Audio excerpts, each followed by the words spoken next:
my name's Greg and welcome back to Wargaming World. You're about to see a video. It's a virtual vision and it's a conversation between myself and Karl from Denmark about how we play wargames in the current circumstances. It goes beyond solo wargaming, and Karl is playing virtual wargames using his computer and friends, etc. And I only know Karl, and I've only known him for a week, because of his fantastic World War II tabletop. I saw it on one of the Facebook groups. I thought it was fantastic. I got in contact and we agreed to have a chat, have a conversation, and then share his pictures, his thoughts with mine, and then with you. So, one word of warning is the audio is a little bit challenging, but then again, we're in a difficult situation as it is. It's a couple of phones, so if you can cope with that, then hopefully you can enjoy what we did, which was a great conversation between, well, really two strangers just enjoying each other's company. And so hopefully you can enjoy it, and we'll pass it back to you. Okay, first thing to watch is the trailer.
In terms of, what happens now, what you're going to do over the next few weeks and things like that, from a wargaming perspective, from a family perspective, how how are things, with you? Yeah. So I'm on lockdown. I'm what you'd call a non-essential worker, so I can work from home. And, so this has given me a lot of time to do wargaming. I thought when all this started that I'm going to get a lot of stuff painted. I'm going to finish all of my backlog of models that I need to paint, but I've actually haven't painted at all. I've just done all of these video conference games instead. Right. So this is a horrible time, but at the same time, gotta say I'm quite enjoying all the games I'm getting to play. It's quite fun. Well, I'm playing more games than I did before. I'm the same here. I'm not an essential worker. I'm at home here, and then my wife and two children as well. So actually, spending more time with them is lovely, and doing some of the wargaming stuff has been great. So one of the things I want to make sure is how do you pronounce your name so I can pronounce it properly when I do the introduction? Karl. You can just call me Karl if you want. Okay, I can really have a go at the surname as well, if that's possible. How do you pronounce your surname? Karl. Right. Okay. It sounds quite French the way you pronounce it. Yeah, it's very Danish, but it does sound quite French. Yeah. Okay. Yeah. Right. The one thing I must say, which it seems to be, your English is fantastic. I'm assuming English is really common in Denmark. Is that the reason why, or is it just you? I mean, your English is amazing. A lot of people in Denmark are really good at English. I think we have to be we have to be good at English in a way you don't have to be good at Danish. That's just a requirement of the modern world. So, that's necessity.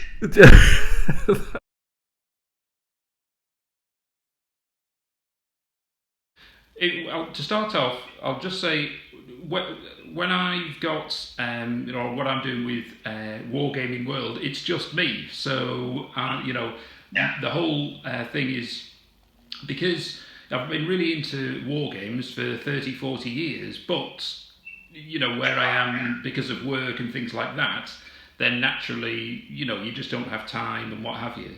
And one of the main things with war games is that what I couldn't do is have like a permanent table, so there was a whole battlefield just there, so you could just go in and do a couple of, play a couple of phases of the game and then go and do else what you're going to do, until I actually set up a permanent table in my garage, so it's still there. And when I built it, I built a town which was France 1940, so that's where I come from in terms of this. So what happened? So when that was your first table. Yeah, so that's the first thing that I've done sort of permanently, and it's always it's permanently there. It's been there for about a year or so now. But what about you? Where did all your stuff come from? This specific table is only semi-permanent. So everything comes off, and the table parts can be stored in the corner. But the first time I did wargaming really was like Warhammer and Flames of War and stuff like that. I've just recently, in the last 2 years, I think, gotten into like making my own terrain and really setting up the cooler tables. What, when you say Warhammer was your first thing, which Warhammer was it that you used? When was that? What date? What year, if you like? How long ago, if you like? What year? Well, I'm 30 now, and I think I was like 12 when I first started playing it. And well, I'm going to show you something. Okay. So I thought I'd bring a couple of things just in case, and then when you talk about playing Warhammer. So what I've got in front of me is exactly where I started. So that's my Warhammer stuff. Oh wow! Now that's from 1984. Okay, yeah.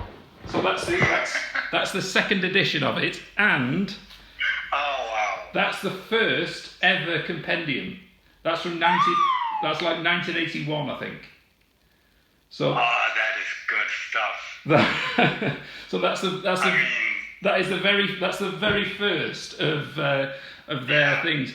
I've also been to Games Workshop itself. I went in Nottingham, so they've got like a whole.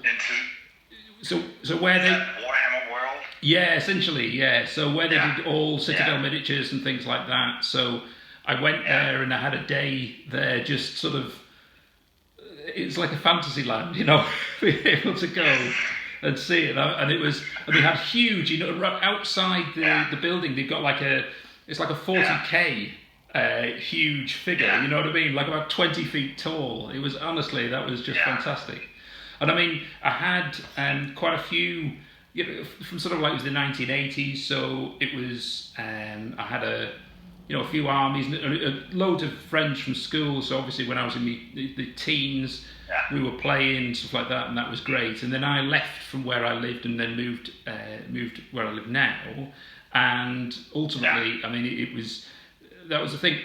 But at the same time, I still did sort of historical war games. So I still tried other stuff. So what would when you've moved from doing sort of Warhammer, what was the sort of historical things that you got interested in? Well, so immediately, I've just gotten into this whole historical thing like 5 years ago or something, I think. It was just a friend who asked me if I wanted to split the Flames of War starter set. Right, And I said, sure, why not? And I played Flames of War for a couple of years, just all sorts of World War II scenarios and different theaters, nothing specific. Until I realized, oh wow, there are, no offense to Flames of War players, but I think there are better game sets out there than Flames of War. And so what else do you play? Is it bolt action or chain of command, or what's the... No, I've actually exclusively played Battle Group. Oh, right, okay. I've got a rule book that I bought for, I think it's called Blitzkrieg Commander. Right. Which I really want to try at, see if I can get my hands on some 2mm figures. Right. And try to make some really epic battlefields. Imagine what you could do with 2mm on a 6x4 table. It's got to be a whole continent. You could be playing Risk, it would just be huge. I mean, exactly. The photographs I've seen. I mean, it's not just the detail of the figures which are good, but it's actually how you've set them into a town, and even the background pictures and things like that. I mean, it's really fantastic. Yeah. I mean, was it a lot of trial and error, or is that just really, has it just grown organically? How have you got it to such a good quality?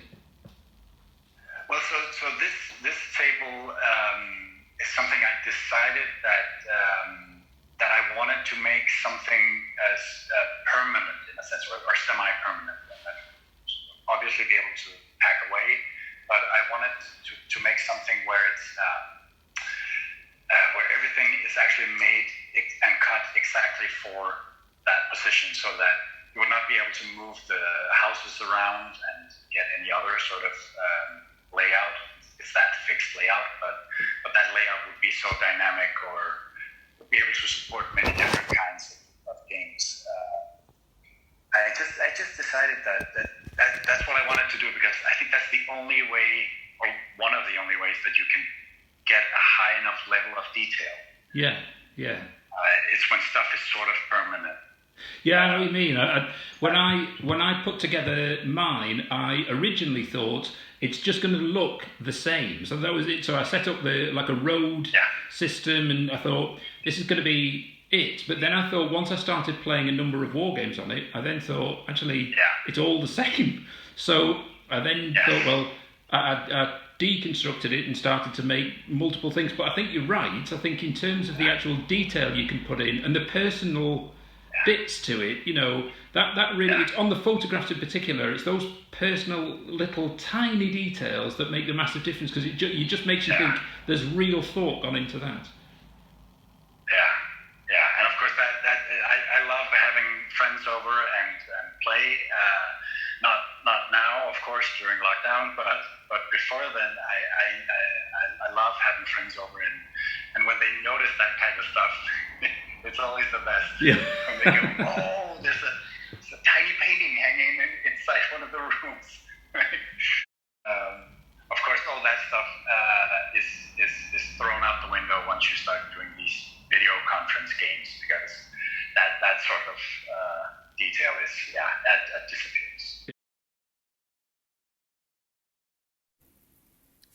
During lockdown, we've started playing Wargames over video conferences, and the way we do it is that I'll set up a camera filming my table with the armies on it, and I'll have say like 2 players who join the video conference, and they will look at the table, and they will tell me how to move their figures and what kind of decisions they want to make, and I'll roll dice for them, and it has a lot of limitations.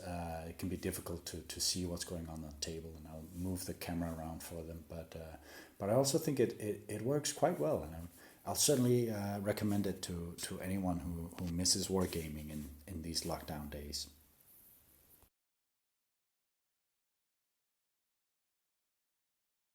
It's funny how the situation that we're in has sort of prompted different things. I mean, obviously, we're talking now, which has come from absolutely nowhere. But the good thing is that actually it's giving me a little bit more. Obviously a lot more time. They've got more time than I need. To try and look at things. But as one of the things from a social media perspective is that there's a huge amount of stuff out there. So where do you look in terms of, if you're looking for Wargames things, etc., do you go on YouTube or Facebook or Twitter? What's this? What stuff do you look out for? So do you mean when you're looking for inspiration? Or Yeah. So I'll give an example. Is that, I mean, so the natural progression for me is I've made the town at home, etc. And then at that point, I realised actually it's still just me. How do you play a game where it's a solo game where you're on both sides? So I thought, well, where do I go there? And I went out and had a look on YouTube, and I found a group called Tabletop CP, and from there, they also had a Facebook group, so I connected to that group. And essentially, whilst I'm playing games, if I don't know about the rules, or if I put a video out and it's wrong, I can ask a question and somebody will answer that question within seconds. So essentially, I then feel like, well, although it's solo wargaming, actually it's with a global feel, a bit like this conversation. You feel like actually I am doing what I want to do, and I'm interacting with other people, and that's really important. And then this situation has arisen, and actually it just amplifies where we're at. So online solo gaming in that sense is quite a fun paradox, because you're actually not that solo at all. You're very connected to a lot of people. Yeah. And are there any particular groups that you follow, or particular channels? So mostly I think I spent most of my time online connected to Wargaming on the official battle group forum. Right. So that the way we connect there is just discussing the love of the game and posting after action reports, and but also a lot of this sharing of pictures of terrain. There are some beautiful boards that people put up on that forum. It's really amazing what they can do, and there's a lot of good discussion about World War II and terrain and battle group rules. It's very fun. That's like my main source. At this point, we had a bit of a disaster, and I had to explain to Karl why we needed to stop. And then, because it's got so hot, my iPhone just came up into an emergency and said you're just too hot. No. So never mind. Right, no problem. At least it didn't burst into flames. Honestly, that would have been embarrassing. Doing the interview, at which point there was actual casualties.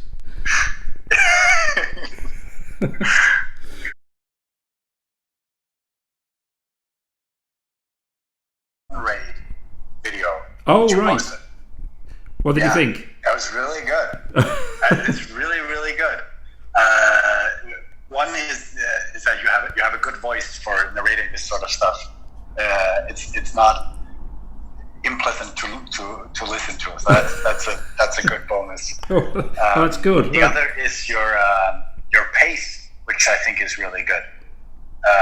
Something that sometimes annoys me when I'm listening to battle reports is that it's either way too slow, picking up on too many details, or it's moving too quickly. And I think there's a good middle ground I like. Yeah, I think you really nail. Well, thanks very much. That's really nice to say that. I mean, I always watch videos, and I like to feel like you're moving at a decent pace, because ultimately there's nothing more boring when people are talking into really granular detail and the game itself is very slow. However, the only thing is that sometimes you might play a game where the rules, and essentially you're just making reference to things that people don't. So some of the things I try to do, where if I'm playing in some of the game I normally play or play a lot of is Chain of Command. So when I'm doing that, when I might have the first time you have melee, for example, I might go into quite a lot of detail there, and then subsequent actions you don't need to. Yeah. So that type of thing. So it's funny. Yeah. I'm just going to go back to one particular question, really on your figures. When in terms of painting the 1940 figures, so I just want to look at two things: is that the figures themselves, and then the actual town itself. When you're what's the scale that you're painting there? Is it 28mm or 20mm? What figures? it's actually 15 millimeter. 15, so right, right. Yeah, that's how I'm going to be able to fit so many houses on a tiny table. Right, right. And 15 mil is my preferred scale. Yeah. Okay, and then, but you use quite a lot of foreground stuff, or is it a whole mix of different buildings? Yeah, it is foreground stuff, Sarissa Precision, and Battlefront. I think the church I use is Battlefront. Right, right. I really, that's it, yeah. There's a really nice sort of like, it's like the cemetery area of it as well. I really like that, with the overgrown grass and stuff like that. Oh, that was excellent detail. Oh yeah, that's a good point. Just a second, because I love doing the cemeteries for some reason. Must be a morbid aspect of my personality.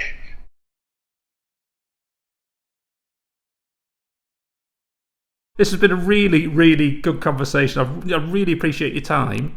And, yeah. But look, thanks very much for your time. Yeah. No, thank you. Yeah, this was very pleasant. Yeah, very fun. Yeah. I hope lockdown doesn't drive you crazy. Well, let's hope not. All right then. Okay, thanks very much for your time. I hope you enjoyed it. It's been really enjoyable for Karl and I putting that together. If you want more of that type of thing, then please put a comment on the YouTube channel. If you're not a subscriber as yet, please subscribe, help to build the channel, and you'll see the weekly stuff that comes in, which might be battle reports, it might be painting details, it might be how we put together these terrains, all sorts of different stuff, and then you can add your own thoughts. So, final note is keep calm, stay safe, play war games. Thanks very much.